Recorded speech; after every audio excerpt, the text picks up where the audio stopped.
Vision libre, une vision libre de la diversité.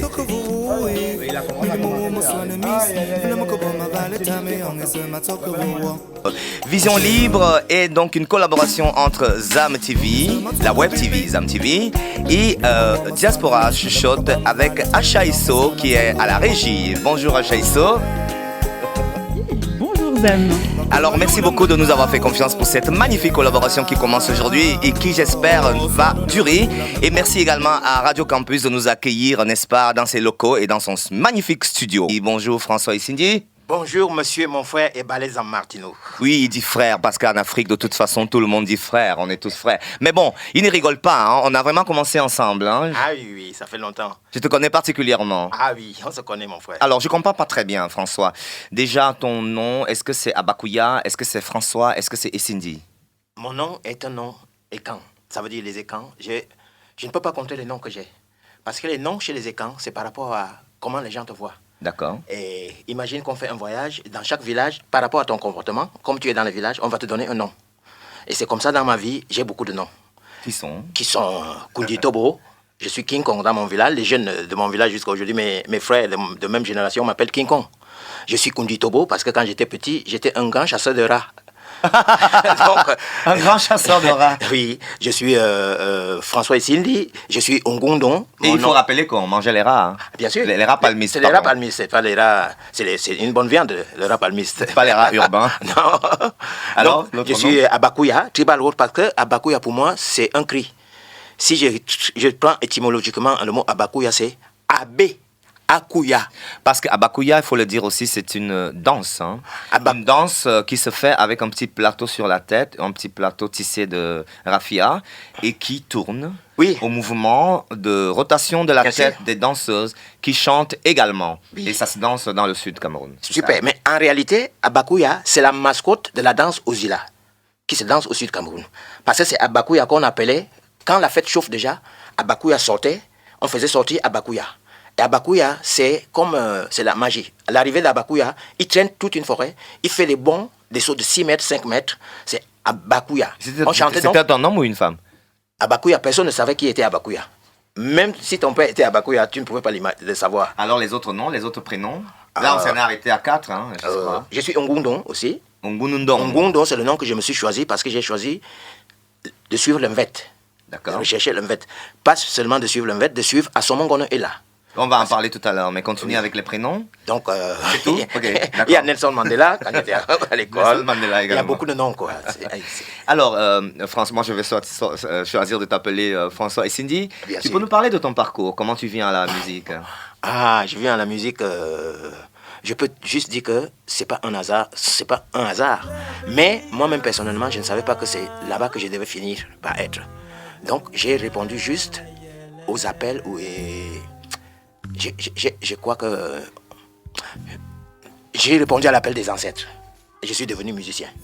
D'accord, l'appel des ancêtres, comment exactement tu les as entendus? Ils t'ont dit, allez François, viens danser. Comment ça se passe exactement l'appel des ancêtres?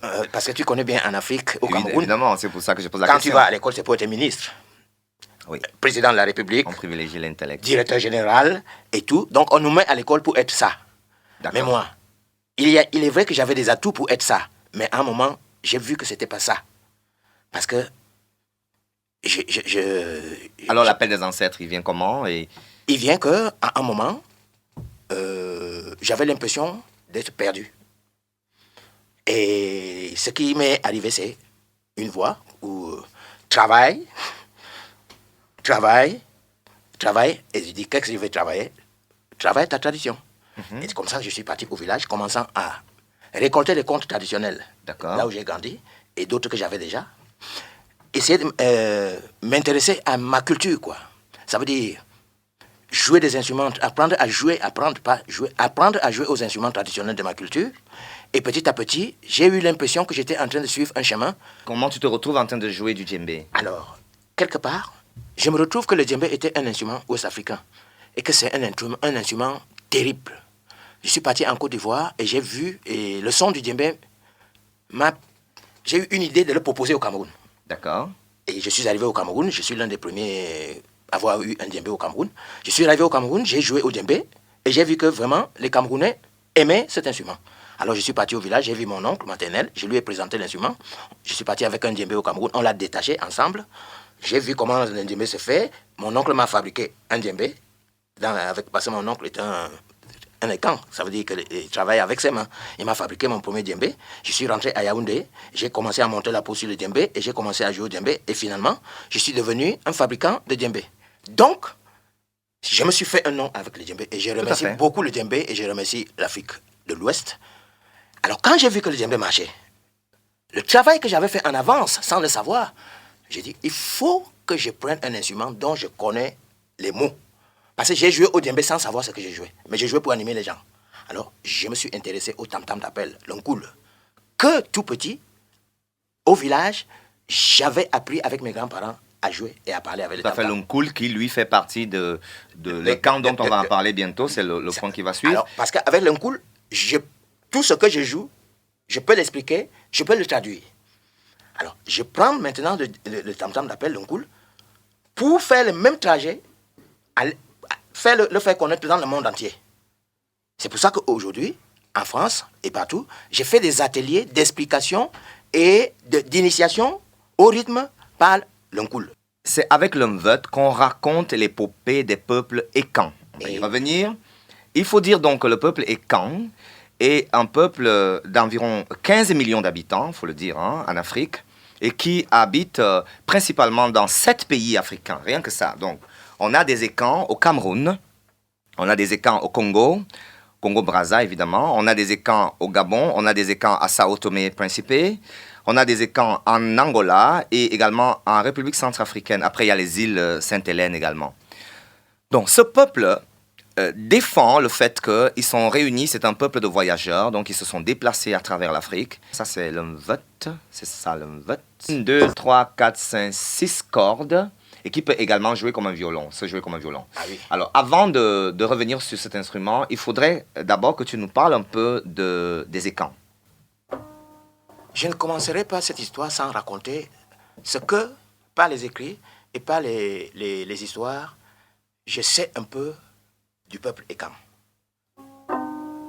Il y a très très longtemps, lors des grandes migrations, ce peuple était en divagation, était en fuite, était à la recherche d'une terre pour pouvoir y rester. Alors, l'un des guerriers du peuple écan, qui s'appelait Oyona Dangono, serait tombé dans un coma. Comme il n'était pas mort, ses frères l'ont transporté pendant 7 jours. Il était toujours dans le combat. Mais cependant, pendant qu'il était dans le coma, Oyona Dangono serait monté au ciel où il aurait rencontré le Créateur. Et il a posé la question au Créateur, comment faire à présent pour que mon peuple reprenne le courage pour continuer la marche et où allons-nous? Alors, Eyo s'est présenté en lui en disant que c'était lui Eyo. Parce que c'est Eyo. C'est Eyo qui a vomi tout comme des champignons. C'est Eyo qui donne, c'est Eyo qui reprend. Eyo est en tout, dans tout. C'est la vie, quoi. Eyo. Alors, Eyo aurait demandé à Oyona Dangono d'ouvrir bien ses yeux et ses oreilles parce qu'il allait lui présenter déjà l'origine du monde. Et là est apparu un œuf à Kingos, un œuf de bronze. Dans l'œuf, Eyo aurait injecté de l'intelligence, du savoir et beaucoup de qualités et des choses dans l'œuf. De la force vitale, et que l'œuf, de la sagesse, de la conviction, de la foi. Oui. Et l'œuf a commencé à gonfler, et cet œuf a explosé.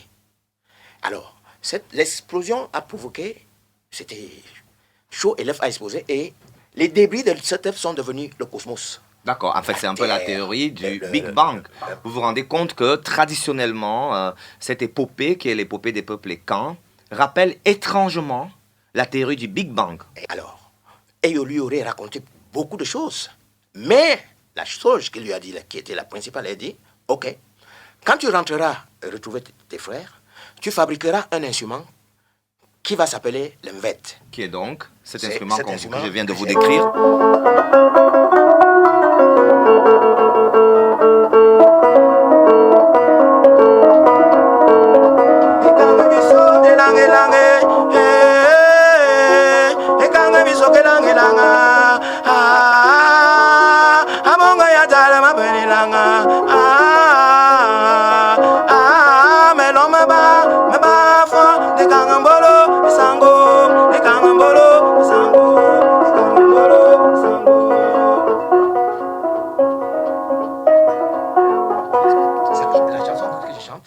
la chanson du début de l'histoire du Mvet.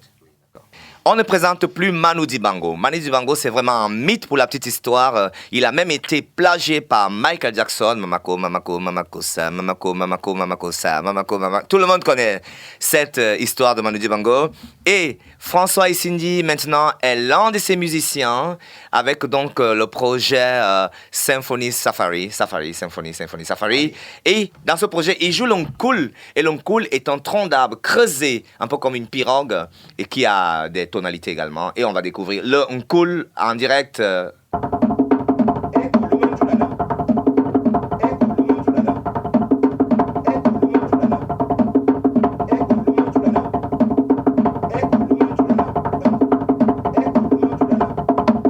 J'ai dit merci déjà à mes ancêtres et j'ai dit merci à M. Manu Dibango.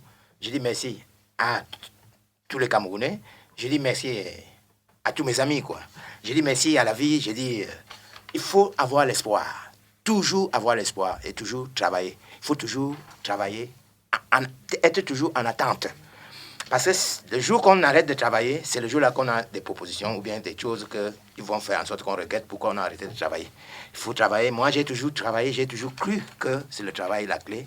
Et la paix, quand on est en paix, quand on a de l'espace, c'est ça la vie. On peut faire des choses. Il faut être bien avec tout le monde. Donc, j'ai dit merci. Et je dis à tout le monde, tous mes frères camerounais, africains et Caen, qui sont à Paris en octobre, c'est le 17 octobre. Parce que Manu Dibango devrait jouer au Grand Rex. Au Grand Rex. À Paris, le 17 octobre.